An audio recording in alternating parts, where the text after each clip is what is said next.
గర్వంగా ఉంది. మా సీఎం సార్ గారు మత్స్యకార భరోసా మా గ్రామానికే వచ్చి ఇవ్వటం మాకు చాలా ఆనందకరంగా ఉంది. ఇలాంటి పథకాలకు మరెన్నో మత్స్యకారుల్ని ఉద్దేశించి సారు మత్స్యకారుల్ని, వెనకబడిన తరగతుల మత్స్యకారుల్ని గుర్తించి ఇంకా మరెన్నో పథకాలు ఇవ్వాలని కోరుకుంటున్నాం. బాగుందని అనుకుంటున్నాను. ఎందుకంటే మన ఎమ్మెల్యే గారు మీ మత్స్యకార భరోసా పెట్టినందుకు ఈ సీఎం అంటే గవర్నమెంట్ ఇస్తూనే ఉన్నారు. ఇప్పుడు ఏంటంటే గతంలో 10,000 ఇస్తున్నారు, ఇప్పుడు మా చంద్రబాబు నాయుడు వచ్చేస్తున్నారు కదా 20,000 చేశారండి. అది చాలా చాలా ఆనందంగా ఉంది. మా మత్స్యకార కుటుంబాలకి చాలా అంటే చాలా మాకు అంటే ఆధునిక సాయం చేసినట్టు. మాకు ఈ ఏట నిషేధం టైంలో మాకు 20,000 అందడం చాలా ఆనందంగా అనిపిస్తుంది.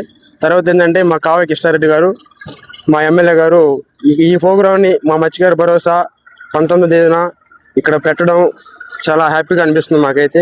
మా ఎమ్మెల్యే గారు ఇక్కడ రప్పించేందుకు ఆయన కూడా చాలా ధన్యవాదాలు తెలుసుకుంటున్నాను. ఇది మాకే కాదండి, మత్స్యకార కుటుంబాలు మా జిల్లాయే కాదు, మా మండలమే కాదు, మా 4 జిల్లాలో ఉన్న మత్స్యకారులు, ఈ 4 జిల్లాల మత్స్యకారులు ప్రతి ఒక్కరు కూడా ఈ కార్యక్రమానికి రావాలని చెప్పి ప్రతి ఒక్కరిని కూడా నేను నమస్కారం తెలియజేసుకుంటూ రావాలని చెప్పి నేను కోరుకుంటున్నాను.